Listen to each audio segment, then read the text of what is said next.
as war between Great Britain and Germany continues. From his offices deep within the Kremlin, Soviet leader Joseph Stalin is confident the non-aggression pact he made with the Germans will hold, and that he will soon have even more influence around the world. Stalin's ideal plan was that the British and French would fight off the Germans, and that those two sides could fight it out as much as they liked, while Stalin watched from the sidelines as they exhausted themselves. In 1939, Stalin makes a deal with Adolf Hitler. Even though Germany and the Soviet Union are hostile, Stalin signs an agreement known as the Molotov-Ribbentrop Pact with the Nazis. As a result of the pact, Hitler and Stalin not only carve up Eastern Europe and together invade Poland, Stalin also commits to supplying vast quantities of raw materials to the German Reich.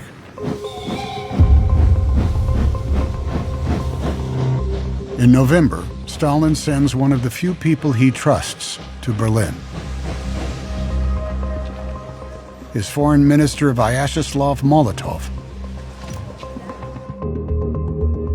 Molotov means hammer in Russian. His nickname was Iron Ass because he could sit for so long doing work. He was intelligent, he was ruthless, and Stalin trusted him. The next morning, Foreign Minister Molotov returns to Moscow. Unaware that Hitler and his military leaders are planning a secret operation. Hitler is capable of, shaking your hand and looking you in the eye and saying everything is okay while planning to stab you in the back. And that is clearly what's going on between Molotov and Hitler. 1 month after Molotov's Berlin visit, on December 18th, Hitler signs off on Führer Directive Number 21, a plan for a massive invasion of the Soviet Union the following year. Operation Barbarossa. In the last weeks of 1940, Adolf Hitler tours German weapons factories as preparations progress for Operation Barbarossa. His plan is to attack and conquer the Soviet Union to establish more Lebensraum, living space, for the new German Empire in the East. Die Gefolgschaft des Werkes versammelte sich in einer riesigen Montagehalle, in der aus mächtigen Stahl- und Eisenblöcken eine Rednertribüne aufgebaut war. The operation is top secret. But within days, sources have fed the information to the Soviet intelligence services. Stalin is receiving information from nearly every quarter, right from the belly of the beast in Berlin, from the American military attaché, from the British, and from his spy in Tokyo.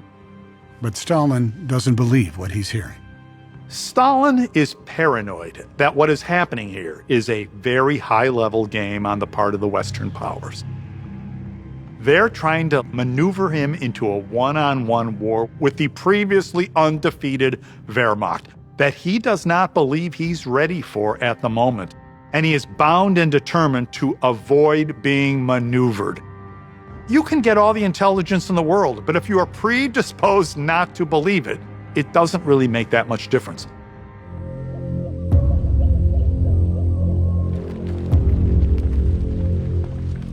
June 22nd, 1941.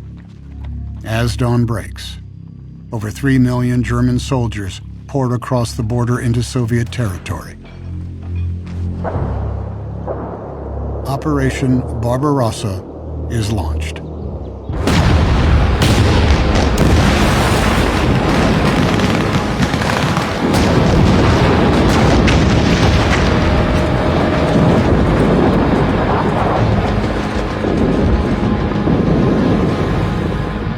It's the biggest invasion force in the history of human warfare. It's just so vast.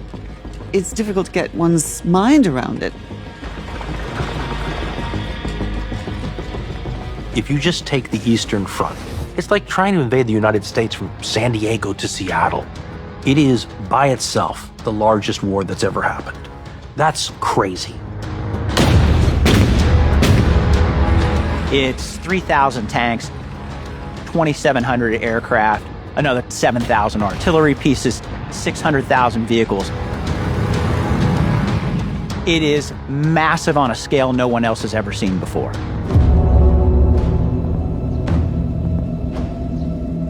On the morning of the invasion, Stalin is awoken by his chief of staff.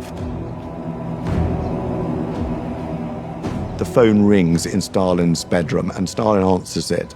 And he just says, the war has started. And the silence. And he can just hear Stalin breathing as he kind of wakes up and absorbs this information. In just the first week, the Wehrmacht pushed 300 miles into Soviet territory, capturing over 400,000 troops. The German army is poised to capture Moscow. But Stalin has an ally.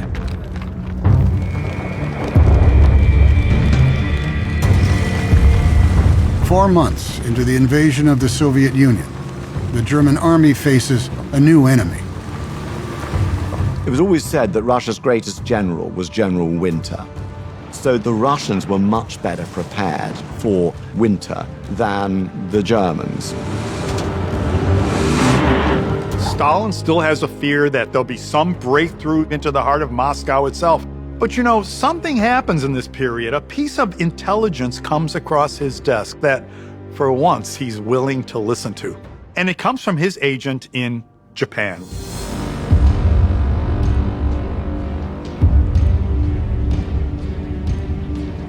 The intelligence from Stalin's agent in Tokyo suggests that Japan will not attack the Soviets' eastern border.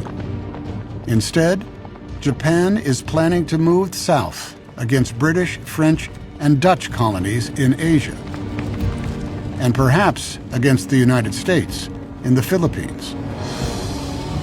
So Stalin transfers 400,000 troops that were stationed in the Soviet Far East to Moscow. A whole new army. Fresh, untouched, fully manned, tanks, howitzers, planes. This is the Siberian Reserve. These are troops dressed in heavy white parkas, ski troops. They're used to operating in the cold.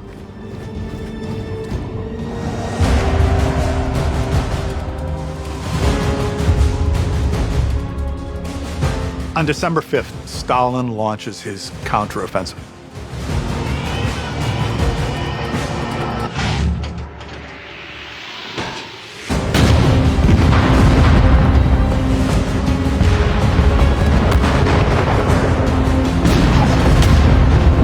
It catches the Germans at their worst possible moment. They're tired, they're hungry, they're sick, they're freezing to death. They're out of supplies. And the Soviet offensive sweeps all before it.